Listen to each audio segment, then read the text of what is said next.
தனுசு ராசியில் பிறந்தவங்களுக்கு உங்கள் ராசிநாதன் நல்ல இடத்துல இருக்கார், வாங்கினா நட்சத்திரம் தான் நல்ல இடத்துல இல்லை.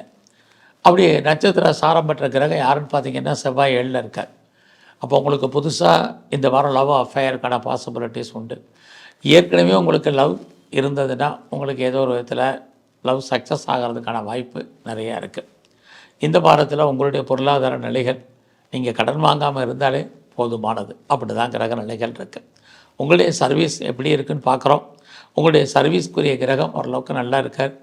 ஆக நீங்கள் ஏதாவது ஒரு வேலை, ஒரு வருமானம் உங்களுக்கு இருக்கும். யாரெல்லாம் லோனுக்கு அப்ளை பண்ணிக்கலாம் இந்த வாரம் கிடைக்கும். ஸோ நான் ஏதாவது காம்படேட்டிவ் எக்ஸாமினேஷன் எழுதியிருக்க ரிசல்ட் வந்தால் ஃபேவரபுளாக இருக்குமான்னு இருக்குது. அது இல்லாமல் நீங்கள் இந்த வாரத்தில் உங்களுடைய எதிரிகள் யாராக இருந்தாலும் அவர்களை வெற்றி கொள்வதற்கான ஒரு வாய்ப்பாக இந்த வாரம் உங்களுக்கு இருக்குது. இந்த வாரத்தில் உங்களுடைய முயற்சிகள் எப்படி இருக்குன்னா, சனி பகவான் வக்கரகதியில் இருக்கார் குரு சாரத்தில். அப்படி இருந்தால் என்னெல்லாம் நினைக்கிறீங்களோ அதெல்லாம் ஃபாலோ பண்ணுங்கள். குறிப்பாக நாளைக்கு அப்படிங்கிற சில விஷயங்கள் வேண்டாம், எதையுமே போஸ்ட்போன் பண்ணாதீங்க. கிரக நிலைகள் உங்களுக்கு சாதகமாக இருக்கும்போது அந்த வெற்றியை நீங்கள் அனுபவிப்பதற்கான காலம் உங்களுக்கு இருக்கும்போது விட்டுறாதீங்க. நேரத்தையும் காலத்தையும் பயன்படுத்திங்க. இந்த காலத்தில் உங்களை நீங்கள் பெரிய லெவலில் டெவலப் பண்ணுங்கள், அப்டேட் பண்ணுங்கள், நிறையா படிங்க. ஆன்லைனில் கரஸில் உங்களை அப்டேட் பண்ணுறதுக்கான வாய்ப்புகள் இருக்குது. தேடுதல் என்பது பெரிய லெவலில் வச்சுங்க. அந்த தேடுதல் உங்களுக்கு சிறப்பான அந்தஸ்தையும் புகழையும் கௌரவத்தையும் வருமானத்தையும் கொடுக்கும். நீங்கள் ஒன்றுக்கு மேற்பட்ட பிஸ்னஸ், ஒன்றுக்கு மேற்பட்ட தொழில் பண்ணுவதற்கான வாய்ப்புகள் இருக்குது. எல்லாத்துக்கும் மேலே நீங்கள் ஏதாவது சிறு தொழில் சுய தொழில் பண்ணிகிட்டு இருந்தீங்கன்னா நல்லா இருக்குது. குறிப்பாக உங்களுடைய எஜுகேஷனில் கான்சன்ட்ரேட் பண்ணுங்கள்.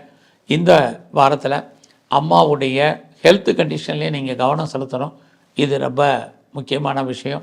ஸோ இந்த வாரத்தில் யாரை நம்புறது யாரை நம்பக்கூடாதுங்கிற ஒரு சூழ்நிலைகள் மாறி ஒரு தெளிவான ஒரு முடிவு உங்களுக்கு கிடைப்பதற்கான வாய்ப்பாக இந்த வாரம் அமையும்.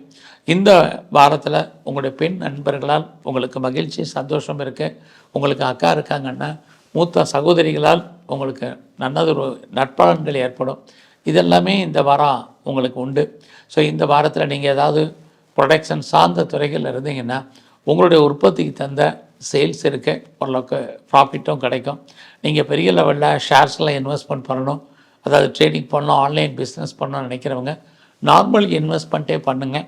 நல்ல ஒரு ரிட்டர்ன்ஸ் உங்களுக்கு கிடைக்கும். ஸோ இந்த வாரத்தில் நீங்கள் நவகிரகத்தில் இருக்கக்கூடிய சந்திர பகவானையும் நவகிரகத்தில் இருக்கக்கூடிய செவ்வாய் பகவானையும் தரிசனம் பண்ணுங்கள். நிறைய மாற்றம் உங்கள் வாழ்க்கையில் அமையும்.